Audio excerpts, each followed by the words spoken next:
HP Media. Balobi Satan, on l'appelle qui? Le père du mensonge. Avec quoi na tromperie katina yo.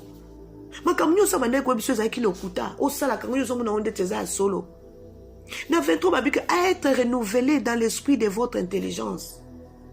Babi sengeli na yo o koma mutu asika.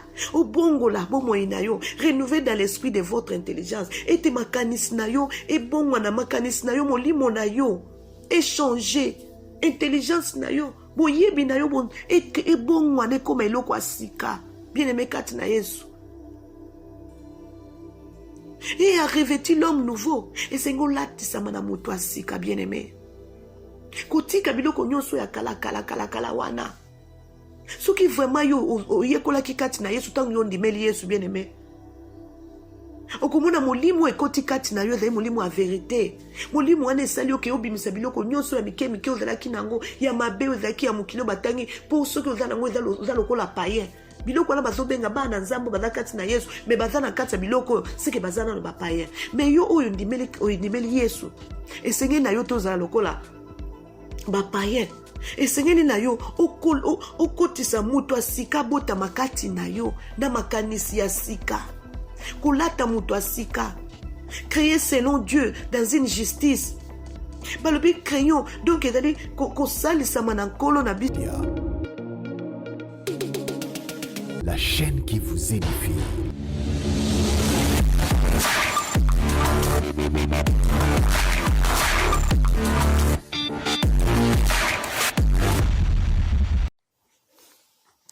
Bandeko tozo continuer lilo balanzambe zo continuer ba ulimbisi na mwa dérangement muke uti ko salama kala mingi te awa mais lilo balanzambe zo continuer tozo ko ba tolobaki tobi mais yo mwana nzambe soki ozotambo na babiloko wana na makambo nyonso kotambo lokola ba païen ngelo bake biloko nyonso oyo ezanga tina oyo ke mukili ko kosala mutu nyonso ko kosala mais tangu yo komi kati na Yesu okoki su kosala ngote.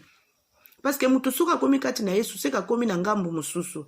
Ngambu ozalaki kala so tika ndenge Bible zo bana biso na 2 Corinthiens chapitre 5 verset 17 kuna. Balobi na mutu nyonso andimeli Yesu akotika makambo na ye o nyonso ya banda kosala ya kala. Il faut banda makambo ya sika na vie na ye fo makambo nyonso ya sika nde bandi. Amen. Yango nde tozoloba awa. Na 18 balobi ils sont l'intelligence d'obscurci. Bien-aimé, intelligente obscurci bolimbisi elinko lobani ngelo bake mayele oya molili oya ténèbres. Donc mayele mabe. Donc azal intelligence te o babenga ke intelligence oya solo mais azala ma intelligence oya molili. Ils sont étrangers à la vie de Dieu. Donc baza bato moko bato asika na makambo nzambe. Ba païen. Yoza païen susu te, yosu komi mwana nzambe. Okoki kotambola su na molili te. Okozala su na mayele ya mokamo mokili te. Okoki su kozala étranger na makambo nzambe te parce que bango bazoloba ke bango bazali étranger na vie oyo ya nzambe. Na bomoi oyo ya nzambe. À cause de l'ignorance qui est année. Balobi bazali batu moko badana lokola batu moko ya sika na makambo nzambe. Na makambo nzambe. Pona nini? Pona kozanga mayele kozanga koyeba bososo l'ignorance. L'ignorance, kozanga bososo li ezakati na bango, yango ezosala bango pe a cause ya kokanga mitema na bango. Ya kokanga mitema na bango. Parce que yo mwana nzambe senge na yo te kotamwa lokola mopagano. Na 19 kuna balobi eya perdu tout sentiment. Balobi tala mopagano.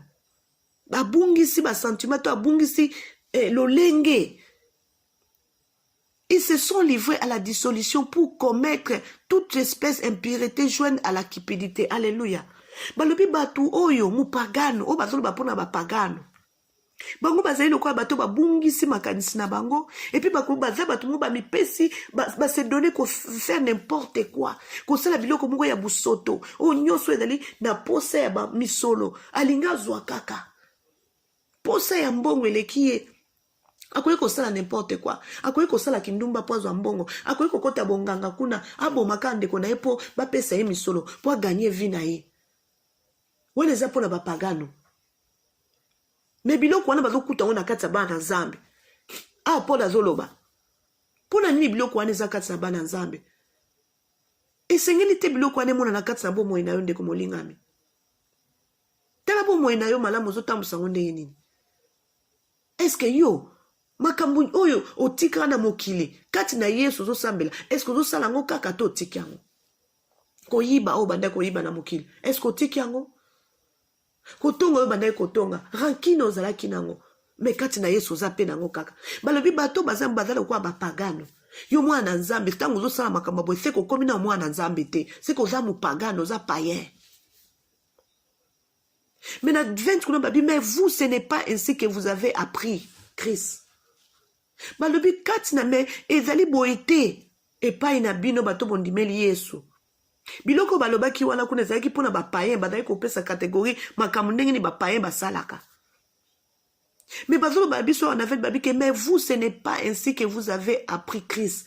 Alobi ezali te ndenge moko na bino ndenge boyambaki Yesu. Ndenge boyekoli kati na Yesu. Si du moins vous l'avez attendu, ce qui vraiment bino boyoka kinkolo na bino, et si conformément à la vérité qui est en Jésus, ce qui vraiment besoin na solo ezali kati na Yesu. C'est à lui que vous avez été instruit à vous dépouiller. Balobi kasi soki bino penza boyoka kiye, pe boza kotambola kati na bosolo na ye. Na yende boye kola ki lolenga nini ya ko se dépouiller ya ko longwa kati na mabe ya biloko nyoso ba uti koloba kuna ya bapaye. Mwana nzambe soki tu leloyo yo za na kati ba biloko baloba ki kuna batanga ikuna siko zala no paye. Mais balobi ke tangu yo ndimeli Yesu o apprenaki ezaki lokolo koti na école. Na école wana balobi ke du moins vous l'avez attendu. Boyoka ki Yesu. Pe bozwaki boyebaki ndenge nini ya kozala koyeba vérité na ye bosolo na ye. Na ye nde boyekolaki ndenge nini ya kolongola babiloko nyonso mabe oyo ezalaki kati na bino.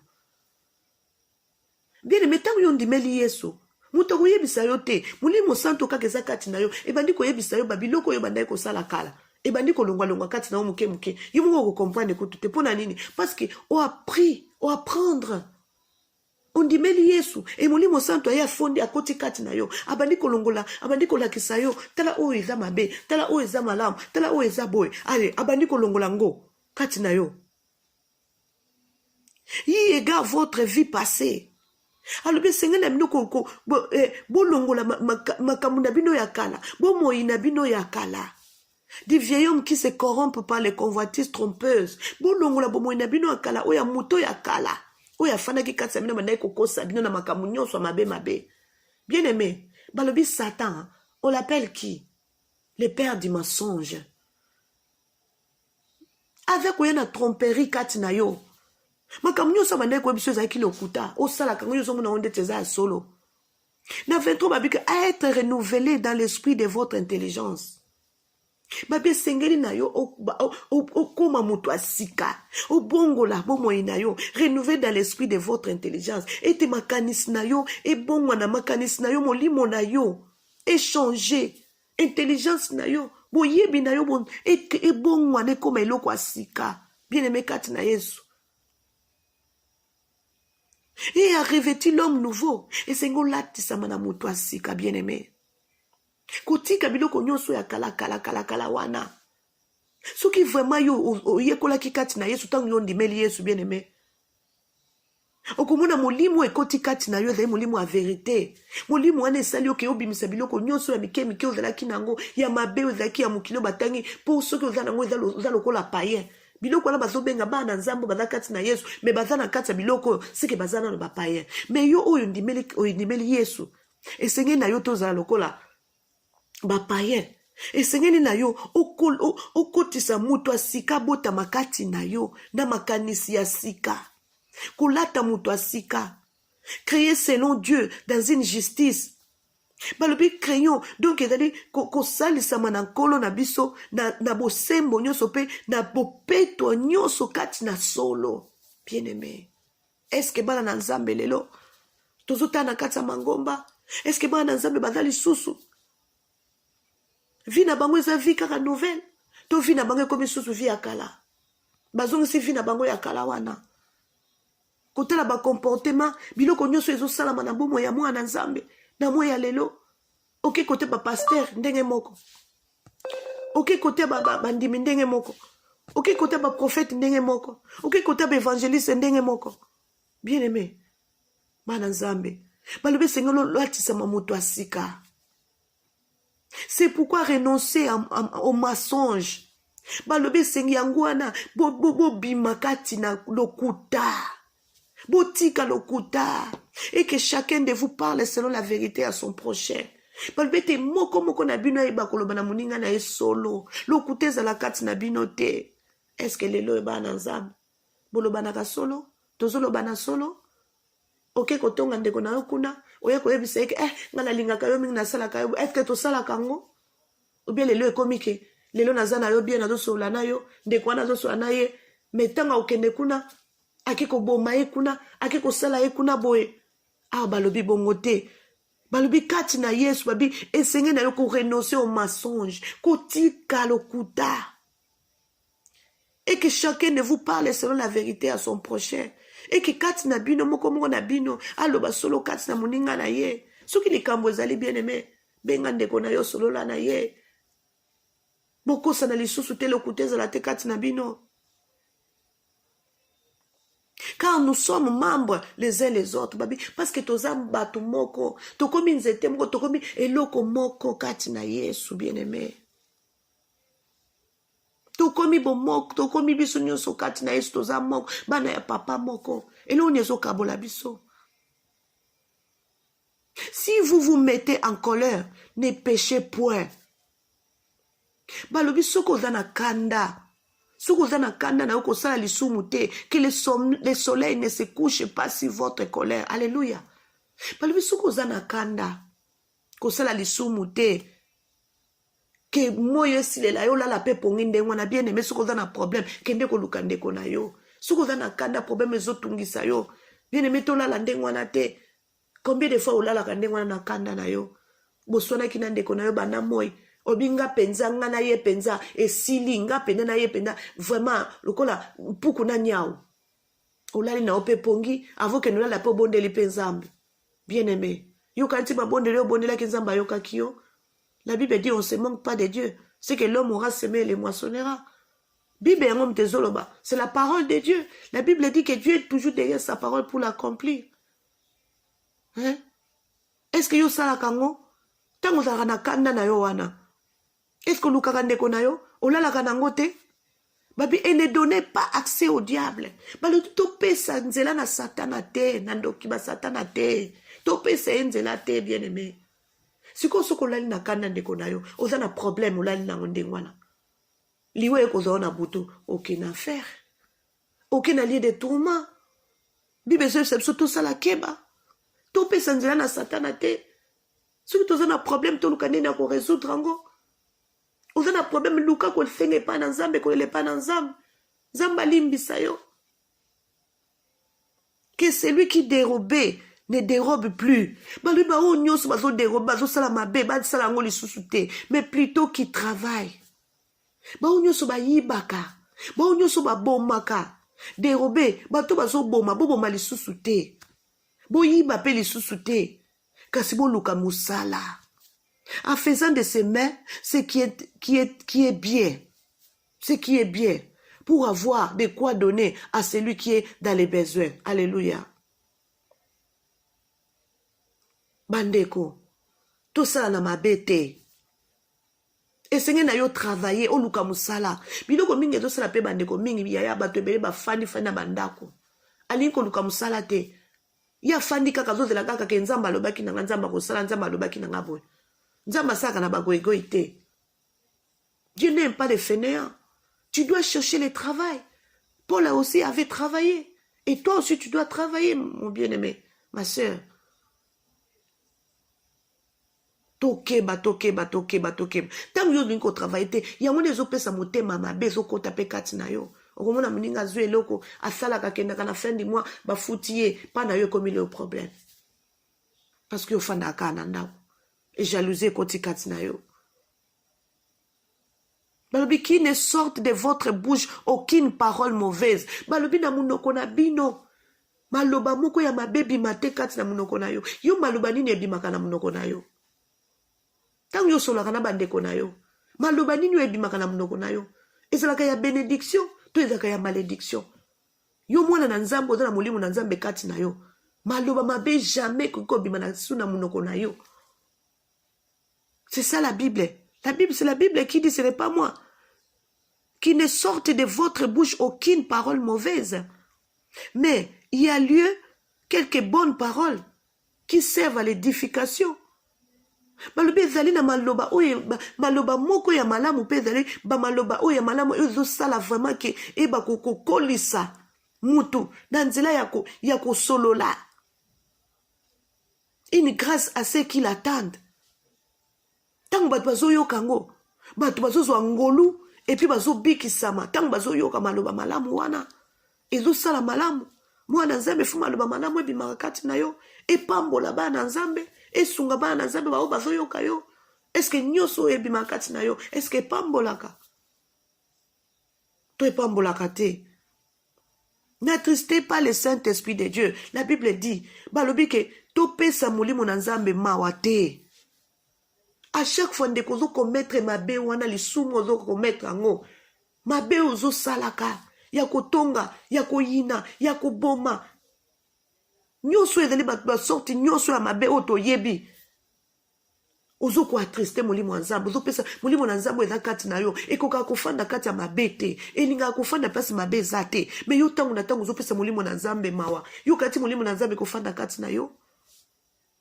N'attristez pas le Saint-Esprit de Dieu. Balobi kopesa molimo na nzambe mawa te, par lesquels vous avez été zélés pour les jours de la rédemption. Balobi na mukolo oyo bino bozwaki ngolu oyo pona ko na oyo nzambe asalaki kati na bino.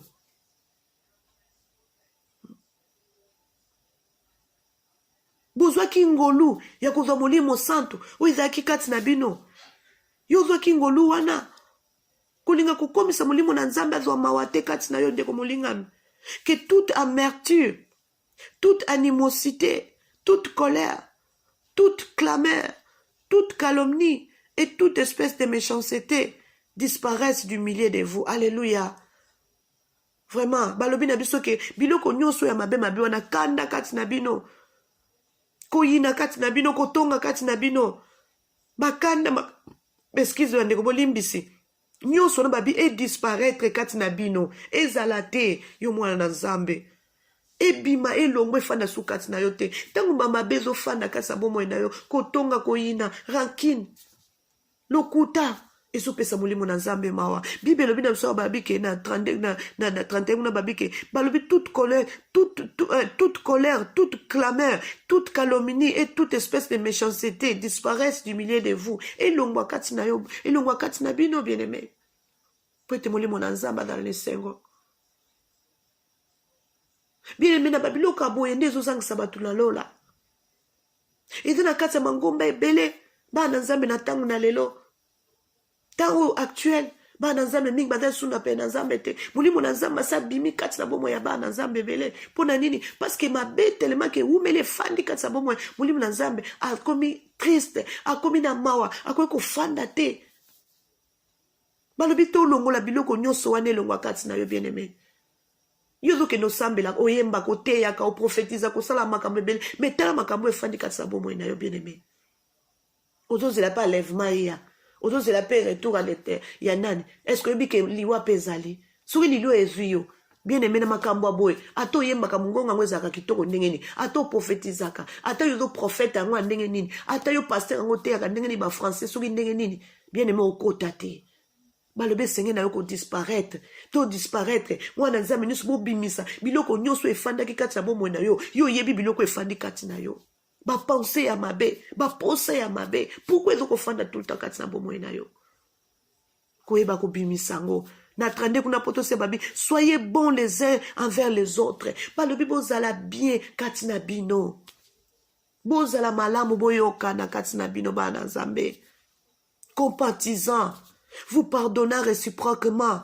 Boyeba ko limbisa na mokola muka limbisa muninga na yasala kie mabe. Limbisa ngande ko yepa limbisi. eza te oyoki moninga na asali yo mabe abilimbisa nga yo lingi kolimbisa ye te yo mpo osali nini kosenga mpe bolimbisi olingi mpe kosenga bolimbisi te balobi no bolimbisana babi compatissant vous pardonnez réciproquement ezake yo limbisi moninga mpe alimbisi yo comme Dieu vous a pardonné en Christ. Alléluia. Ndenge Yesu ndenge Nzambe mpe aza kolimbisa biso kati na Yesu bien aimé. Alléluia.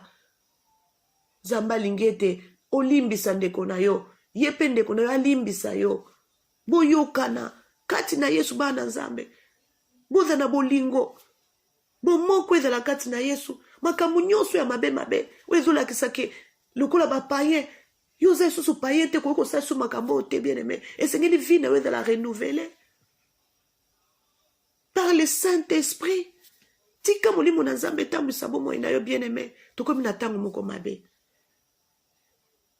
Bien aimé tozozela le retour du Seigneur. Est-ce que le retour du Seigneur soki ekokuta na ndenge nini na kati ya makambo mabe olingaka kolimbisa te pardon pa na yo ezalaka te kotonga kaka kati na yo oyebi ndenge bafanda na bandeko te ozosenga pardon epai na Nzambe. Est-ce que yo limbisaka ah balobi na biso babi vous pardonnez réciproquement bolimbisana comme Dieu vous a pardonné en Christ ndenge Nzambe pe alimbisi bino kati na Yesu. Alléluia.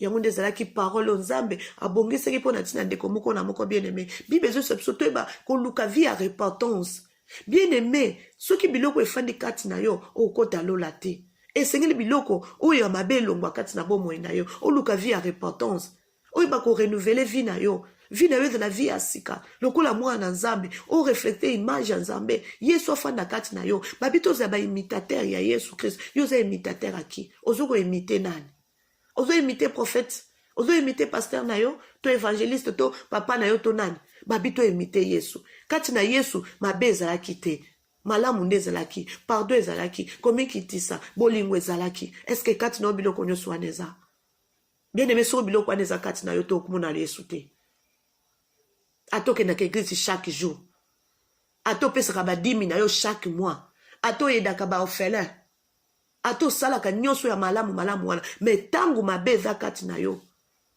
bien aimé okota lola te yango wana amoni Nzambe na mawa alingi te makambo mabe efanda kati na yo alingi te colère ezala kati na yo alingi amertume ezala kati na yo te alingi te ke calomnie ezala kati na yo alingi méchanceté ezala kati na yo te alingi te biloko mabe efanda kati na yo intelligence ya molili efanda kati na yo te yango nalobi lelo bongola motema na yo zonga na makolo ya Nzambe kende kolela epai na Nzambe loba Nzambe nayebaki te nakanisaki nazotambola malamu nzoka natandaki kotambola mabe na bakomportema na ngai ezalaki malamu te na komportema ya boye Nzambe nakoya kokota na lola te Nzambe merci ndenge osali nga ngolu kende kolela epai na Nzambe esika ozali senga bolimbisa epai na Nzambe balobi oyo nyonso koreconnaitre mabe na ye mpa kozonga epai na Nzambe kosenga bolimbisa Nzambe akolimbisa ye mpa kopetola ye. Alléluia. Tika Nzambe na lola mona moko na moko ezalaki yo abino la servante de Dieu Maman Deborah Chantal soki Nzambe to Yesu azongi te wana tokuta so prochainement Nzambe apambola moko na moko. Amen, amen.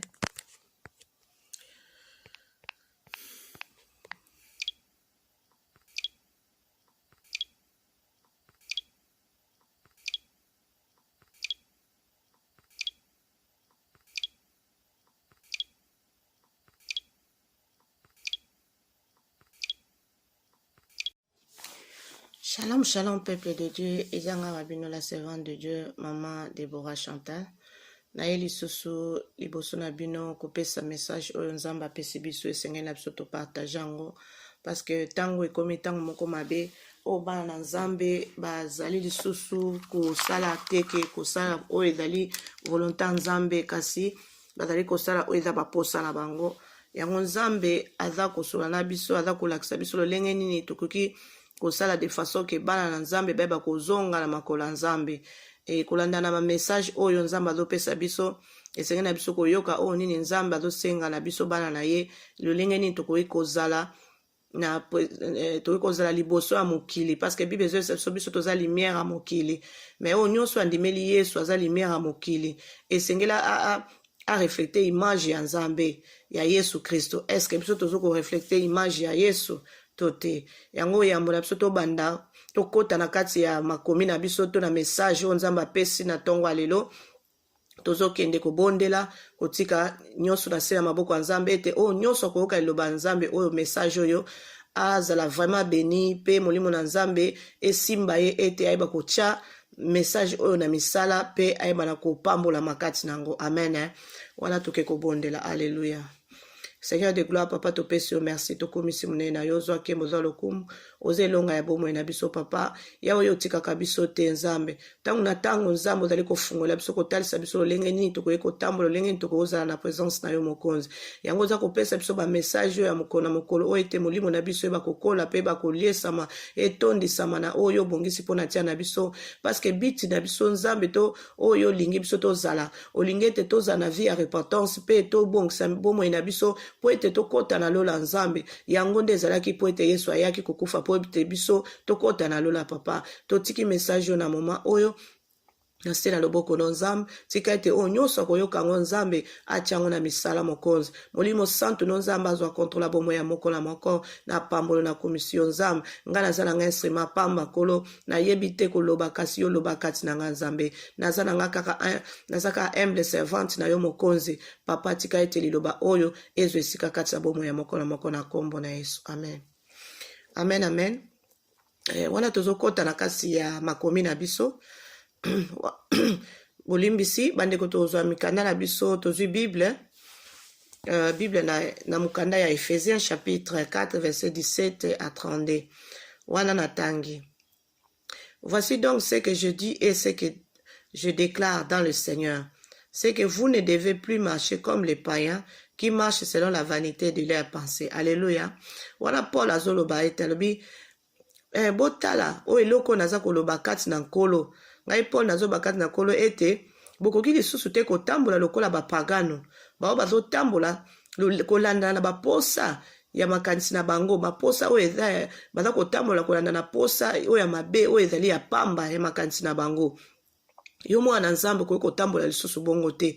Na 18 balobe ils ont intelligence obscurcie, ils sont étrangers à la vie de Dieu à cause de l'ignorance qui est en eux, à cause de l'endurcissement de leur cœur. Amen. Nazwi na no verset 17 pe na 18 pona kolimbolela yango eloko nini bazolinga yebisa biso kuna nzambe azoloba na biso nini kuna. Paul alobi tala eloko nazali koloba kati na nkolo naza koyebisa bino ete bokoki lisusu kotambola te lokola bapagano. Vous ne pouvez pas marcher comme les païens qui marchent selon la vanité de leurs pensées. Alléluia. Bokoki lisusu kotambola te lokola bapagano bazotambola kolanda na posa ya maposa ya mabe ya makanisi na bango ya mabe oeza na tina moko te bien aimé. Tozomona tangu na lelo bana nzambe est-ce que bazotambola ndenge nini? Mwana nzambe andimili Yesu mokonzi pe mobikisi na ye okotala ba comportement kati ya bana nzambe eza komona na kaka lokola muto nano ayebi kutu Yesu te soko tali kati na ye ko inezali kotonga ezali lokute ezali koyina ezali kindumbe ezali makambo nyonso mabe ezali. Alors Bible ezobisa biso ake yo mwana nzambe yo muto osondimeli nzambe okoki su kotambola lokola bapagano te. Bapagano ezali muto oyo ayebi nzambe te. Parce que muto ayebi nzambe te aza eloko moko to ezokopekisa ye aza kotambola lokola motema na eza kosenga na ye akoki kosala n'importe quoi, il peut même tuer, il peut même faire n'importe quoi parce que aza mopagano. Mais yo mwana nzambe esengeli otambola bongo te. Mais tozomona lelo na kati ya mangomba bana nzambe babike naza mwana nzambe mais tala bacomportement bana nzambe bana nzambe balingani te kotonga ezali wana koyina rankine ezali lukute ezali kindumbe ezali makambo nyonso ya mabe bazotrouva ngwe pa na bana nzambe awa bazopekisa yo mwana nzambe tangu yo oza na babiloko ya bongo kati na yo seke oza mopagano. Mais awa bazolobaki yo mwana nzambe kokotambola solo kwa mopagano te. Mopagano cela veut dire que ce sont des mauvaises choses oyo ezofanda kati na yo lokola bapaya na mokili bango basaka na bango n'importe quoi eloko moko ekoempêche eza te. Alors balobi ke tangu yo ndimeli Yesu déjà donc okomi mutu asika na 2 Corinthiens kuna